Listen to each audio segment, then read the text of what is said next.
Where to start کہاں سے کریں؟ کوئی ایسا ایک پن پوائنٹ مل جائے ناظرین کو کہ بھائی یہ جو پلاننگ ہے یا یہ جو سوچ ہے اس کی ابتدا ہم کہاں سے کریں؟ 3 چیزیں ہوتی ہیں، وائی، واٹ، ہاؤ. ٹھیک ہے. کیوں کرنا ہے، کیا کرنا ہے، کیسے کرنا ہے. ٹھیک ہے. سب سے پہلے تو یہ طے کریں کہ آپ یہ کام کیوں کرنا چاہتے ہیں. یعنی کام کیوں کرنا چاہتے ہیں؟ کام کے مقاصد جو ہے وہ آپ کے سامنے ہونے چاہیے، کیونکہ جتنے مقاصد آپ کے سامنے ہوں گے آپ کی پلاننگ کے اندر اتنی جامعیت آتی جائے گی. تو سب سے پہلے مقاصد طے کریں. مقاصد کی وجہ سے آپ کی پلاننگ اسی کے اوپر ڈیپینڈ کرتی ہے. جسے کہتے ہیں نا اعمال کا دار و مدار نیتوں پر ہے. ایسے آپ اسی کو دوسرے الفاظ میں یہ سمجھ لیں کہ آپ کی کارکردگی کا دار و مدار آپ کی پلاننگ پہ ہے اور آپ کی پلاننگ کا دار و مدار آپ کی سوچ پہ ہے. واہ کیا کہ بات. آپ نے کیوں وہ کام کرنا ہے. تو لہٰذا سب سے پہلے مقاصد طے کریں، ورنہ بعض اوقات بغیر مقصد کے بندہ کام کرتا ہے اور آخر میں جا کے اس کو پتہ چلتا ہے کہ یار یہ تو مجھے مطلوب ہی نہیں تھا. صحیح، میں کہیں اور ہی پہنچ گیا. کہیں اور ہی پہنچ گیا. جیسے کہتے ہیں نا کہ بھئی آپ نے سیڑھی لگانے سے پہلے یہ دیکھ لیں کہ چڑھنا کس بلڈنگ پہ. صحیح. آپ نے کسی بلڈنگ پہ سیڑھی لگائی اور چڑھ دوڑے، اوپر جا کے پتہ چلا کہ یار یہ تو مطلب بلڈنگ ہی دوسری ہے، بلڈنگ تو اور تھی. ٹھیک ہے. یا جیسے وہ ٹرین کی بوگیوں میں ہوتا ہے نا کہ وہ بھئی جس کیبن میں گھسنا ہے اس سے پہلے نمبر تو دیکھ لے کون سا نمبر ہے. جی. ساری ایک جیسے لگ رہے ہوتے ہیں. بے ہنگم چڑھ گئے اور بے ہنگم گھس گئے، اس کے اندر جا کے پتہ چلا یار یہاں تو کچھ اور بیٹھے ہوئے. اچھا جی میرے رشتہ دار اگلے میں بیٹھے ہوئے. تو بھائی پہلے ہی آپ اس کو دیکھ لیں.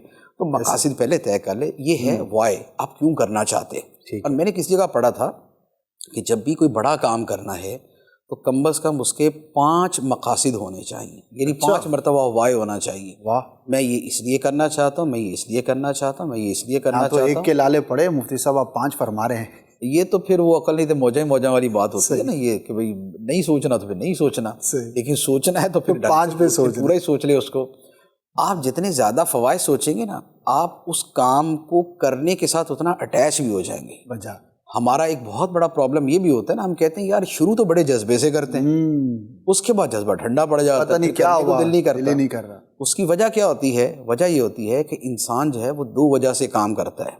یا تو اس کے ساتھ کوئی ایموشنل اٹیچمنٹ ہوتی ہے، جی، ایک جذباتی وابستگی ہے اس لیے کرتا ہے، اور یا اس کے فوائد اس کے پیش نظر ہوتے ہیں اس لیے کرتا ہے. ایسا ہی. اچھا اب ایموشنز بھی ہفتے بعد ٹھنڈے پڑ جاتے ہیں اور جو فوائد شروع میں سوچے ہوتے ہیں وہ دماغ سے نکل جاتے ہیں. تو اب دونوں فیکٹرز جب نکل گئے اب اس کے بعد کام کرنے کو دل نہیں کرتا. ایسا ہی. لیکن اگر آپ نے اس کے زیادہ سے زیادہ فوائد سوچے ہوئے اور لکھے ہوئے جی اور آپ اسے وقتاً فوقتاً دیکھتے رہتے ہیں تو آپ کا جذبہ نیچے نہیں جائے گا. وجہ بہت بنیادی. تو لہٰذا کام کرنے کا طریقہ یہ ہوتا ہے کہ آپ کے پیش نظر فوائد زیادہ ہوں.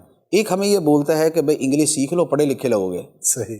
تو ہفتے بعد کہتے ہیں یار ان پڑھ ٹھیک ہے ہم بھائی. صحیح. جب انگلش سیکھنا مشکل لگتا ہے تو کہتے ہیں ایسے ہی صحیح ہیں ہم.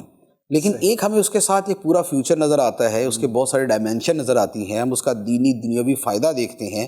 تو اب ہمارا جو موٹیویشن ہے وہ ایک لانگ ٹرم جو ہے وہ باقی رہتی ہے. Motivation needs motive. ترغیب جو ہے مقصد چاہتی ہے. آپ کے سامنے مقصد ہوگا تو آپ کو ترغیب ہوگی، آپ کو ترغیب رہے گی تو وہ آپ کام کریں گے. آپ کو پیاس لگے گی تو پانی پئیں گے، پیاس ہی نہیں تو پانی کہاں سے پئیں گے. ترغیب جو ہوتی ہے یہ پیاس کی طرح ہوتی ہے. جب آپ کو پیاس لگتی ہے تو اب آپ اس کے لیے دوڑتے ہیں. ہماری چونکہ ترغیب ٹھنڈی پڑ جاتی ہے تو ہمارا کام ٹھنڈا پڑ جاتا ہے. اور ہمارے ہاں یوں کہہ لیں کہ ہمارا اوور آل کلچر جو ہے نا وہ ٹھنڈ پروگرام ہے، یعنی کہ ہم ٹھنڈے ٹھنڈے ہی ہیں. اب ٹھیک ہے یار وہ مولا کرے گا، رضا مولا ہما اولا. تو ہم تھوڑا سا اسی چیزوں کے ذریعے ہم بہانے بنا کے چیزوں سے بچ جاتے. کسی کام کے ساتھ جو کمیٹڈ ہونا ہے جی اور اس کو کر کے چھوڑنا ہے وہ ہمارے اندر نہیں ہوتا. اور وہ اس لیے نہیں ہوتا کہ ہمارے اندر اس کا جذبہ نہیں ہوتا. جذبے کے لیے ترغیب چاہیے، ترغیب کے لیے مقصد چاہیے.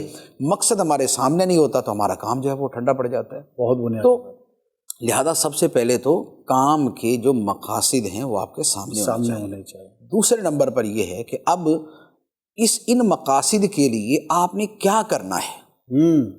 میرا مقصد ہے، اگر دینی میں کہوں تو میرا مقصد ہے خدمت دین. صحیح. ٹھیک ہے، خدمت دین مجھے کرنی ہے. اب میرا واٹ یہ نکلا نا کہ کرنا یہ ہے مجھے.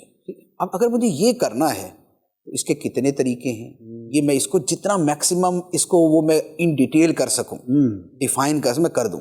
اگر میرا دنیاوی مقصد ہے تو وہ میرا متعین طور پہ ہونا چاہیے.